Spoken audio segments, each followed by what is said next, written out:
Bismillahirrahmanirrahim. Assalamualaikum warahmatullahi wabarakatuh. Semangat pagi semuanya.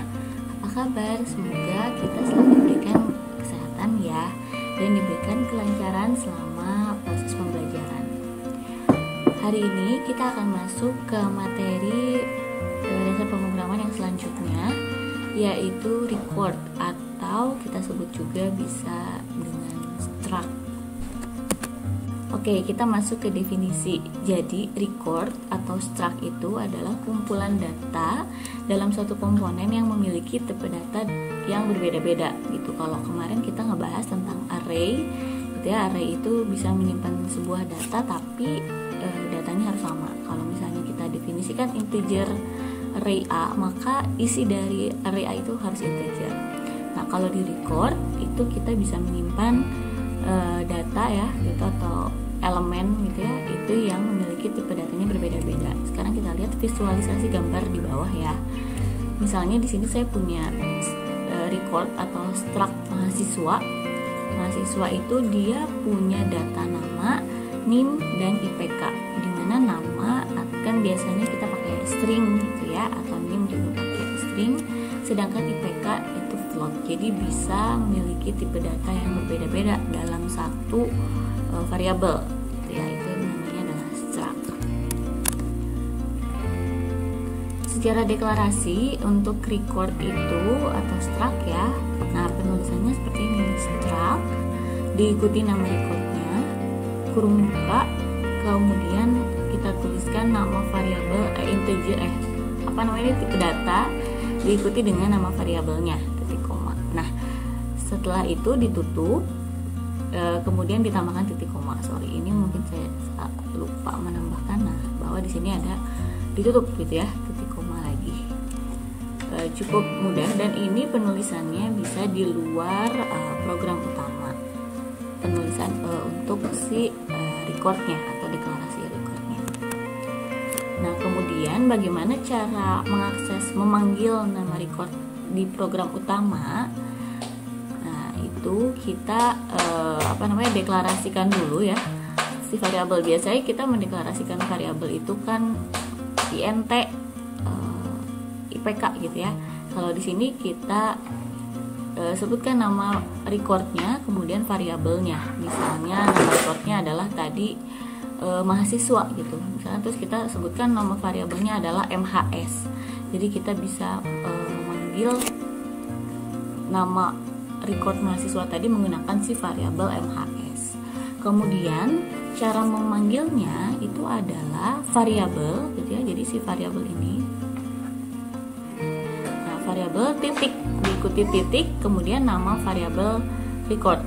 Jadi nama variabel misalnya kalau tadi MHS titik, berarti MHS itu punya apa saja? Punya nama, punya NIM, dan punya IPK. Jadi misalnya MHS dot nama sama dengan nilainya apa, misalnya seperti itu. Nah, contohnya ini ya tadi ya, misalnya kita punya struct mahasiswa, kemudian ini ada string nama, string name, float IPK, kurung kawal, kemudian titik koma. Nah, cara pemanggilannya, nah di dalam program utama ini kita membuat yang tadi yang deklarasi variabel struct, yaitu di sini ada nama structnya dan ini adalah nama variabelnya. Kemudian cara panggilnya adalah MHS gitu ya, nama variabel, dot atau titik, nama nama recordnya apa saja. Itu untuk record.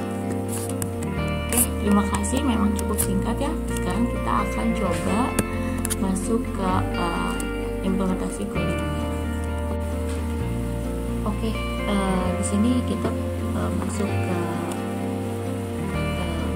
C++ ya, coding C++-nya. Nah, di sini saya punya contoh implementasi yang tadi sudah ada di slide, cuman saya pindahkan ke sini gitu ya. Seperti biasa kita implementasi namanya, buat dulu headernya include iStream, kemudian mesti namespace std. Nah, di sini kita bisa menuliskan struct-nya, record-nya dengan nama struct, kemudian diikuti nama recordnya atau nama struct. Misalnya di sini saya bikin mahasiswa. Nah, dimana mahasiswa ini punya nama nih dan IPK. Nama itu tipe datanya string, NIM itu string, dan IPK tipe datanya float. Jadi dalam struct itu bisa memiliki variabel yang berbeda-beda tipe datanya. Nah, kemudian di sini saya bisa di dalam program utama saya membuat deklarasi dari variabel mahasiswa ya, dari struct mahasiswa dengan nama variabel MHS. Kemudian tadi cara pemberian nilainya adalah MHS karena variabelnya namanya MHS dot nama ini merujuk ke sini, ke struct ini ya, untuk pemberian nilai. Kemudian cara pemanggilannya pun sama, itu cout kemudian MHS dot nama, MHS dot NIM gitu ya, seperti biasa. Kalau kita jalankan, misalnya namanya IPK ini, nah maka akan muncul saya, ini namanya karena saya tulisnya saya, NIM sekian, IPK adalah 3,7 gitu ya.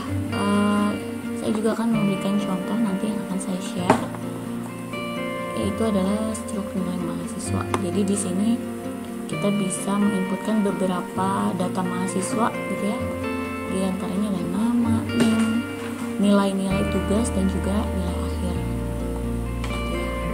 Nah, dimana kemudian untuk deklarasi variabelnya berbentuk array, jadi bisa disimpan ke dalam beberapa array. Nah, nanti di sini sama saja ya, kita masukkan jumlah nama, jumlah mahasiswanya berapa gitu ya. Kemudian pemanggilannya, nama variabelnya karena di sini variabelnya mahasiswa tapi dalam bentuk array, jadi mahasiswa i dot nama dot NIM dan UAS. Terakhir adalah UAS gitu kan. Nilai akhirnya diperoleh dari perhitungan nilai tadi yang memiliki bobot. Masing-masing bobotnya adalah berbeda-beda. Tugas 10%, kuis 20%, UTS 30%, dan UAS 40%. Dimasukkan ke dalam variabel mahasiswa i gitu ya, ke i ke dot nilai akhir. Kemudian dipanggil dimasukkan ke dalam semacam sebuah tabel. Nah, kalau kita jalankan ya, ini misalnya jumlah mahasiswanya 2 gitu. Yang satu namanya AA, IPK-nya 1, kemudian ini bagus lah ya ceritanya. Yang kedua namanya BB gitu, ini dia jelek. Nah, maka si AA keluar NIM-nya tuh nilai-nilainya, nilai akhirnya. Kemudian ditampilkan juga hurufnya ya, huruf nilai. Di sini ada kondisionalnya. Di atas 85A, di atas 70B, di atas 55C, di atas 40D, dan di bawah itu adalah E. Nah, si BB nilainya karena 50 semua, dia masuk ke rata-rata yang D gitu ya. Silahkan dipahami dan dicoba juga ini programnya. Sekian presentasi dari saya. Assalamualaikum warahmatullahi wabarakatuh.